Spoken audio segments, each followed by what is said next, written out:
Hey everyone, it's Alec, and I'm back with another episode of Wiiventures. So far, I've really enjoyed sharing these games with you, and I know there'll be tons more to come. We are going to be talking about one of my favorite games called Cloudy with a Chance of Meatballs. It came out for the Nintendo Wii in 2009, which is a pretty good year if you ask me. This game aspect takes place during the original movie, where food falls from the sky. I mean, literally! An entire island where it rains food. Swallow Falls was a tiny island that was said to lay under the A of Atlantic on a global map.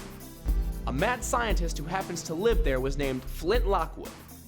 He had made many inventions like spray-on shoes. He also created the Ratbirds, a walking TV, and tons of other crazy stuff. After his trials and errors, he finally had a brilliant idea to create a machine that turns water into food. He ends up calling it the Flints-in-the-Fur, which stands for the Flint Lockwood Diatonic Supermutating Dynamic Food Replicator. After programming it inside of his lab and launching it into the sky, it had successfully created food and fed the entirety of Swallow Falls, which later became known as Chew and Swallow. The mayor was pleased to see the amazing work of Flint's success and tried to take the matter into his own. Once the machine got out of hand, the island became too dangerous for people to live on anymore, so Flint was forced to shut down the machine once and for all. Some of Flint's friends have also been a huge help on his adventure. Steve, who was Flint's right-hand man, or monkey, I should say, stuck by his side ever since day one. He wears a monitor on his chest to give him the ability to speak human words. Flint's dad, Tim Lockwood, runs a little shop called Tim & Son's Sardine Bait and Tackle. He has been a little hard on Flint ever since his mom passed away, but he has always been there and supported him no matter what. Sam Sparks was a weather report intern who moved into Swallow Falls for a full-time job to report all that happens there. Her assistant Manny, who was a cameraman, was there to capture all of Sam's broadcasts. He was also a comedian, a pilot, and a doctor. Both of them had led an incredible journey together and have teamed up with the rest of the gang to help out in any way possible. Officer Earl was the policeman of the town. It was his duty to keep everyone in Swallow Falls safe.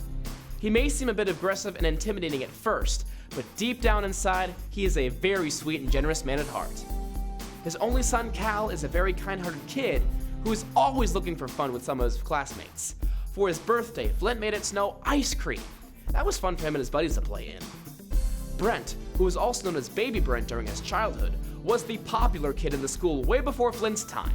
He was the mascot of a sardine company that made everything out of sardines. Later on, Brent becomes one of his best trusted friends, who is also a big help. Lastly, the mayor of the town, who I'd say was a big obstacle besides the Flints-in-the-Fur itself. He tries to take over the Flint's success by attempting to rob him of his possessions inside his lab, and later tries to drive the entire town crazy. But after he learns his lesson, he decides to leave Flint up to the job and clear out the mess. All of this stuff from the movie falls into what happens in the Wii game. Now, your objective in the game is to complete each of the quests from all of the characters in each stage. Those characters include Officer Earl, Sam Sparks, the mayor, Cal, Brent, and Tim. Each of them will give you something to do in their respective areas. For example, Cal will always have friends who are trapped in some type of ice cream disaster, whether that is cleaning up a chili mess or saving them from a fenced-in territory. Sam so happens to be very fond of Flint Lockwood's Jelly Castle, so she tends to hang around and help out with the tourists being attacked by evil food monsters. Officer Earl is always trying to clear away ratbirds from areas like Italian Street Fair and the stadium. The mayor is always giving Flint requests to clean up the town from gummy bears, gorgonzola cheese, and a gigantic spaghetti tornado.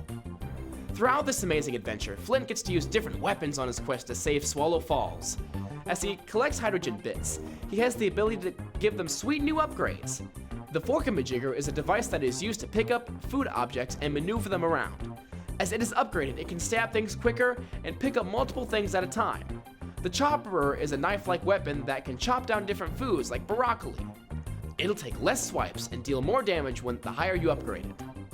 The Upsucker Plus is a device that can suck up hot coffee and deal damage to incoming enemies. Honey that can make floors, walls, and surfaces sticky, butter that makes the floor slippery and gives Flint the ability to move cheeseburgers around, and guacamole to cool down hot surfaces like chili.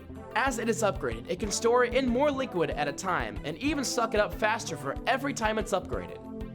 The Hot Enougher is a melting device that can clear away some ice cream, snowmen, jumping marshmallows, and so much more.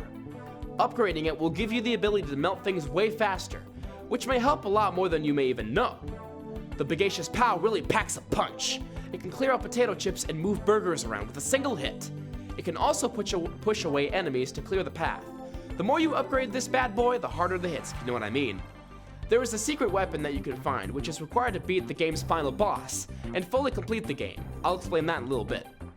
In every chapter you have the ability to collect different foods that will give you the puzzle piece which belongs to a special weapon that you will use to defeat the Flintsniffer. But I won't spoil that too much. Well, for example, the levels that involve the Upsucker Plus use sugar cubes.